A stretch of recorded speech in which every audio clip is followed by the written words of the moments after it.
आज हम मौजूद हैं नजीबाबाद में स्थित भारतीयम साहित्य कला संस्कृति संस्थान पर। यहाँ पर इस संस्था के अध्यक्ष डॉक्टर एस.के. जौहर जी हमारे बीच में मौजूद हैं। दर्शकों के लिए प्रस्तुत है उनसे हुई बातचीत के मुख्य अंश। Doctor S K. जौहर साहब, आपका हमारे इस चैनल में बहुत बहुत स्वागत है, इस्तकबाल है। धन्यवाद। हम जानना चाहेंगे डॉक्टर जौहर साहब कि आप साहित्य से, अदब से कब से जुड़े हुए हैं? साहित्य के अदब से रिश्ता बहुत पुराना है और ये सन 90 के आसपास का है। मेरे पिताजी और मेरा परिवार चूंकि पाकिस्तान से माइग्रेट होकर यहाँ हिंदुस्तान आए थे, तो उर्दू का प्रवेश था घर में। पापा जी के सारे खाते और सारा लेखन उर्दू में हुआ करता था। उनके जो मित्र मंडली थी उसमें बहुत सारे लोग आते थे, उसमें कुछ शायर भी थे, शेर व शायरी होती थी और उर्दू अदब की बातें हुआ करती थी। उन्हें मैं सुनकर बहुत प्रभावित होता था। उनके एक मित्र ने मुझसे कहा था कि बेटा, अगर आपने उर्दू को ना सीखा और ना जाना तो जीवन में कभी आप अदब नहीं सीख पाएंगे।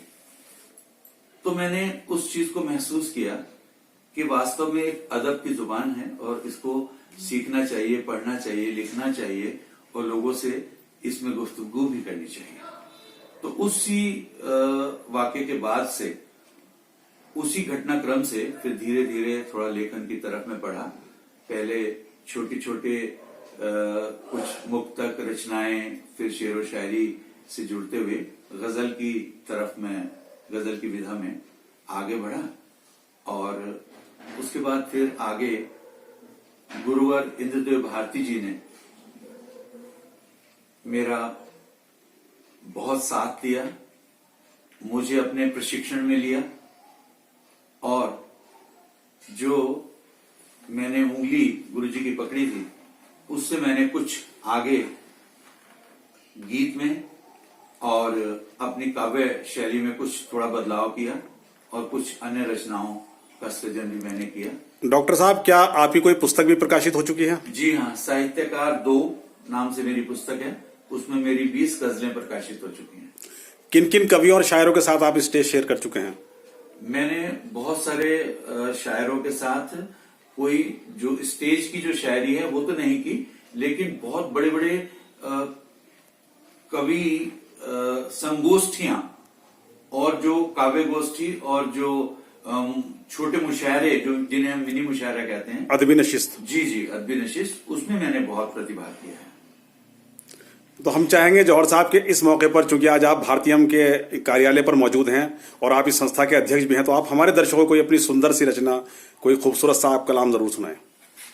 जी, आज मेरा मन हो रहा है। वैसे तो चूंकि मेरा सारा रुझान शेर व शायरी की तरफ रहता है, लेकिन मैं आज एक गीत प्रस्तुत करूंगा जी अपने दर्शकों के लिए।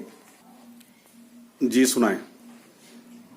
कुंवर बेचैन जी की एक रचना है जी, उसकी 4 पंक्तियां मैं पहले सुनाना चाहूंगा, क्योंकि उन्हीं 4 पंक्तियों से प्रभावित होकर मैंने अपने गीत की रचना की जी। जितनी दूर नैन से सपना, जितनी दूर अधर से हंसना, बिछुए जितनी दूर कुंवारे पांव से, उतनी दूर पिया तुम मेरे गांव से। ये कुंवर बेचैन जी की रचना है। इसने मुझे बहुत प्रभावित किया और मैंने एक विरह गीत लिखने का प्रयास किया है जी, आपके समक्ष प्रस्तुत कर रहा हूं। सुध-बुध खोई दुखियारी को धूप भली ना छाऊं, सुध-बुध खोई दुखियारी को धूप भली ना छाऊं, तुम बिन जीना जैसे सजना बिन बिछुए के पांव, तुम बिन जीना जैसे सजना बिन बिछुए के पांव। सुध-बुध खोई दुखियारी को धूप भली ना छाऊं, तुम बिन जीना जैसे सजना बिन बिछुए के पांव। मुरझाई है डाली डाली चुप कोयल के गीत, बिरहन की सुध ले ले आजा रुत ना जाए बीत, प्यास उगलते पनघट गागर आग उगलती छांव, तुम बिन जीना जैसे सजना बिन बिछुए के पांव।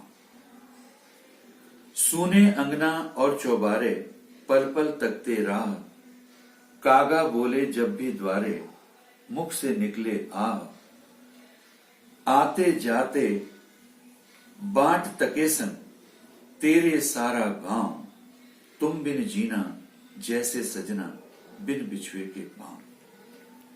सासू मारे ताने निस्दिन, ननदी कड़वे बोल,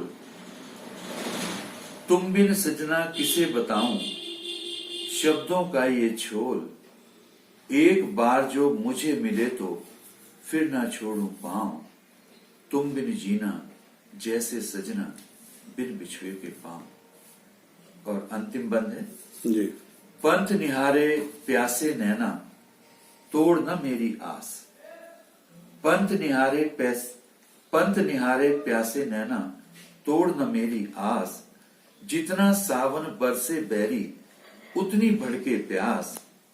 अब तो बतला दे बेदर्दी, छुपा है किसकी ठाव।